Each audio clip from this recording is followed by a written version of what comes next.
Yung araw mga mare, samahan nyo kami sa kaganapan natin sa ating buhay. Nagpadala pala sa atin mga mare magagandang damit. Galing kay Sam Murillo Supplier mula sa Taytay. Iba't ibang klase pala sila mga damit. T-shirt, sando, dress, tas etong katulad nito mga mare, yung partner. Ayan naman, for the pack. At eto nga sinukat na natin. Ang gaganda mga mare ng damit nila makakapal. At eto nga si tatay naghanap ng papaya nang hingi siya sa kapitbahay. Naman umakyat na siya mga mare kasi magtitinola tayo. Buti na nga lang malakas pa rin talaga si tatay pagdating sa akyatan. Sarap kasi ang tinola lalo na kapag yung papaya medyo hinog-hinog na. Kaya ayan, kumuha na si tatay. Halos dalawa din yung nakuha niya mga mare. At eto nga, nakababa na siya. Ako ba naman kay tatay, ang daming tsinelas lagi namang nakapak. At eto nga mga mare, tingnan nyo naman. Oo, mahinog-hinog na ang sarap nito. At kinagabihan na nga natin mga mare niluto. At eto nga, magsisimula natin magluto. Naglagay lang ako ng konting mantika sa kawali. At lulutuin namin to nung tanghalian kaso eto naghihapunan na. At eto din yung araw na parating yung kapatid ni Pangit. Naman alam kong pagod din talaga sila sa biyahe. Tamang-tama ang tinolang to lalo na kapag mainit. Kaya naman nagluto na tayo para pagkadating nila kakain na lang sila.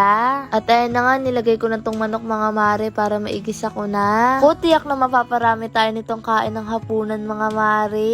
Nga matagal-tagal na rin mga mare hindi kami nakakain ng tinola kasi nga di palagi na lang tayo lumalabas. Buti na nga lang, mabilis na rin tayo makakapagluto dahil nga may kalan na tayo, hindi tulad noon. At eto na nga, hinugasan na ng kapatid ko tong papaya. Eto naman pamangkin ko ay taga-imay naman ng malunggay, di ba? Tulungan. Talaga nagtutulungan ng pamilya, napapabilis sa mga gawain sa buhay. At eto nga, naglagay na ako ng asin. Sana nga lang talaga magustuhan nila yung niluto ko. At eto nga, nalaglag pa tong isang papaya. Eto na, naglagay na ako mga mare. Yung mahilig dyan sa tinola, tapos manamis-namis yung papaya na ilalagay, dawis yun. Kaya naman, for the lagay na lang ang person. At eto na nga, hinalo ko mga mare, ang taas ng lababo, kaya naman nakalagay ako sa upuan. Talaga kapag maliit ka, ang hirap. Tingnan nyo yan mga mare, pumatong pa talaga ako ng upuan para lang mahalo ko ng maayos. At eto na nga mga mare, luto na, kain na tayo.